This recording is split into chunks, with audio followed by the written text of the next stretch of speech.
ఏంటి స్వామి ఈ వింత? అక్కడ ఉన్న చీమలన్నీ ఇసుక రేణువులను అంత ప్రేమగా చక్కెరను తీసుకువెళుతున్నట్లు తీసుకువెళుతున్నాయి. మరేం లేదు బాబు, ఆ ఇసుక రేణువులపై అమ్మ అని వ్రాసి ఉంది. ఆ పదం యొక్క తీయదనానికి చీమలు అలా తీసుకువెళుతున్నాయి. ఏంటి స్వామి, సినిమా డైలాగులు చెబుతున్నారా? అవును బాబు, నీకు ఇవి సినిమా డైలాగులే.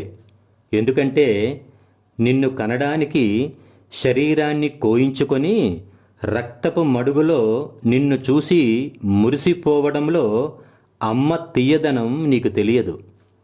బాలింతగా ఉన్నప్పుడు నీ బాగు కోసం పొట్టను బిగించి కట్టుకొని బాధను భరించిన అమ్మ తీయదనం నీకు తెలియదు.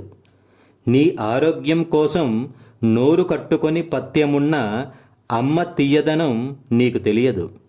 నీ చిన్న వయసులో మీ నాన్న చనిపోతే దాదాపు 3 దశాబ్దాలు శారీరక సుఖం కోసం నీతిమాలిన పని చేయకుండా ఉన్న అమ్మ తీయదనం నీకు తెలియదు.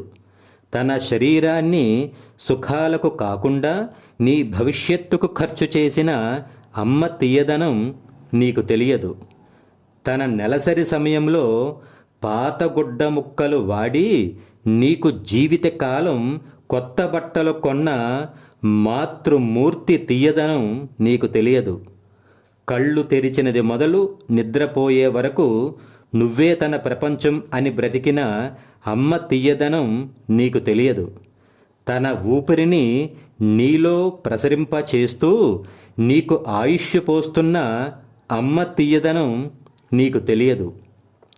నీ శరీరంలో ఉన్న కిడ్నీ మీ అమ్మదని ఇప్పటి వరకు నీకు చెప్పకుండా ఒక కిడ్నీతో బ్రతుకుతున్న అమ్మ తీయదనం నీకు తెలియదు. అమ్మ అనే మాట ఎంత తీయగా ఉంటుందో అమ్మ లేని నాలాంటి వాడిని అడుగు, చెబుతాడు. అమ్మ లేని ప్రపంచం ఎంత అంధకారమో. నువ్వు ఎలాంటి వాడివి అయినా నాకు మంచి చేశావు బాబు. ఈ విధంగా అమ్మా అమ్మా అని పలుమార్లు తలుచుకొని నా నోటిని మధురం చేసుకోగలిగాను. జై హింద్.